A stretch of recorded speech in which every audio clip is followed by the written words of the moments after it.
ভাব সম্প্রসারণ।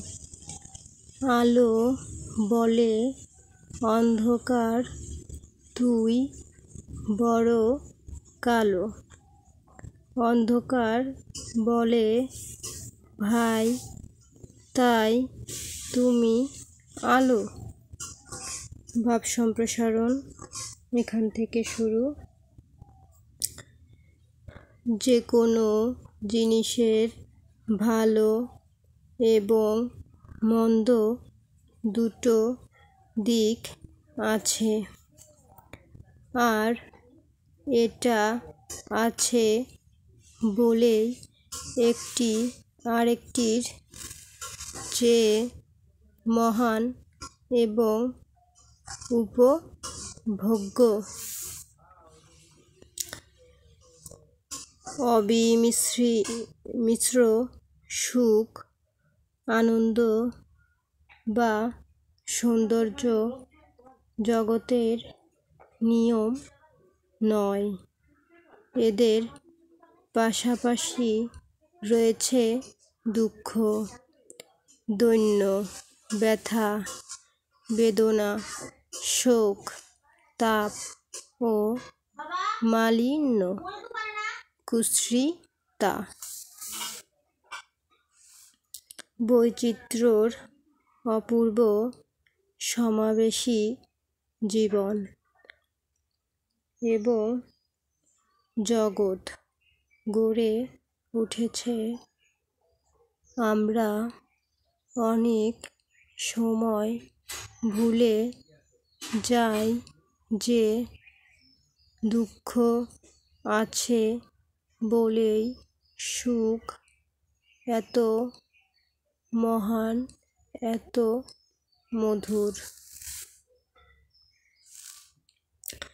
দুঃখ ও সুখ পাশাপাশি অবস্থান করে। দুঃখের পরে সুখ আসে, সুখের পরে দুঃখ জীবনের এক গুরুত্বপূর্ণ অংশ।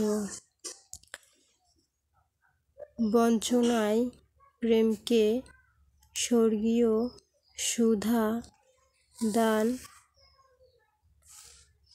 করে। যদি এমন হতো যে পৃথিবীতে কখনো সূর্য অস্ত যাবে না, অহোরাত্র সূর্যালোকে চারিদিক আলোকিত থাকবে, তাহলে তার কি কোনো মূল্য থাকতো? অন্ধকার এসে দিবালোকে গ্রাস করে বলেই পরদিন প্রভাতের সোনালি অরুণোদয় এমন করে আমাদের সকলের চিত্ত হরণ করে। আধার আছে বলেই দিনের আলো বৈশিষ্ট্যহীন হয়ে পড়ে না। যদি অভাববোধ না থাকতো তবে মানব প্রগতি বহুকাল আগেই থেমে যেত। অতৃপ্তি না থাকলে জ্ঞান-বিজ্ঞানের উৎকর্ষ ঘটে না।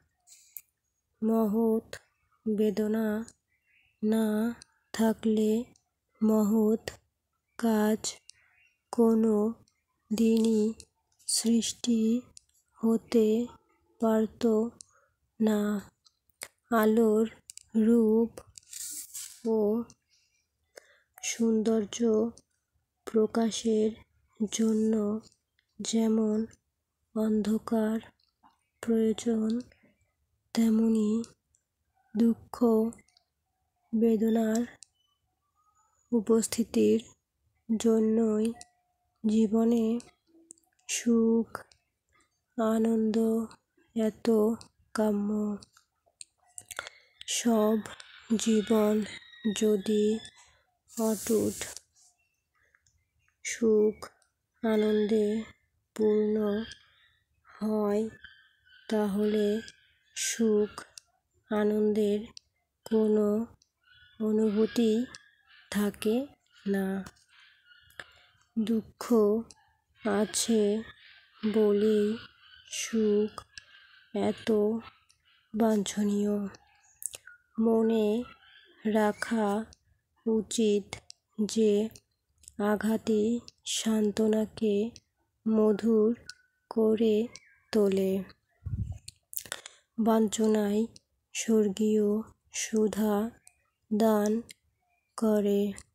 যদি এমন হতো যে কখনো সূর্য অস্ত যেত না, সারা রাত সূর্যালোকে পৃথিবী প্লাবিত থাকতো, তাহলে আর কি কখনো কোনো মূল্য থাকতো?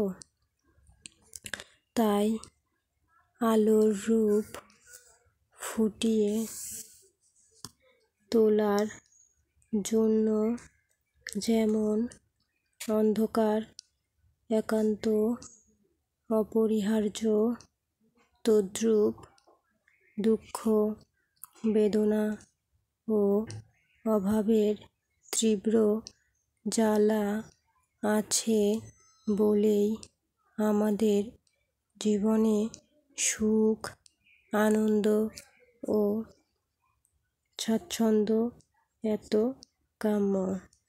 তাই কবি বলেছেন, দুঃখ তুমি পরম মঙ্গল, তোমারই দহনে আমি হয়েছি উজ্জ্বল।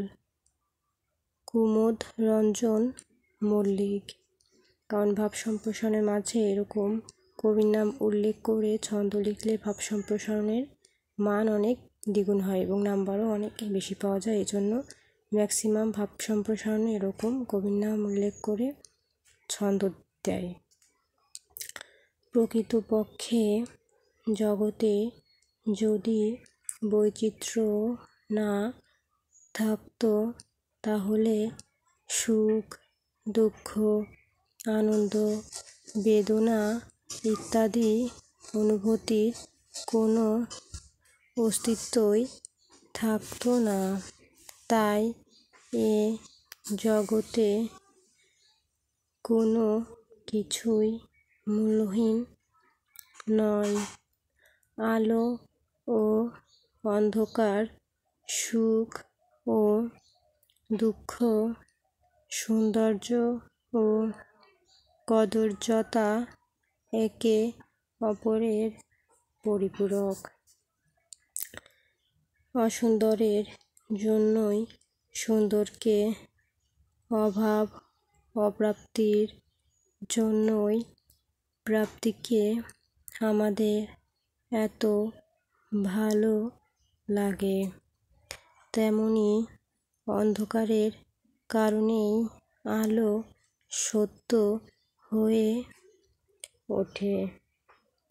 আজকের মতো এই পর্যন্তই। দ্বিতীয় পর্ব দেখার জন্য চ্যানেলটি সাবস্ক্রাইব করে পাশে থাকবেন। ধন্যবাদ।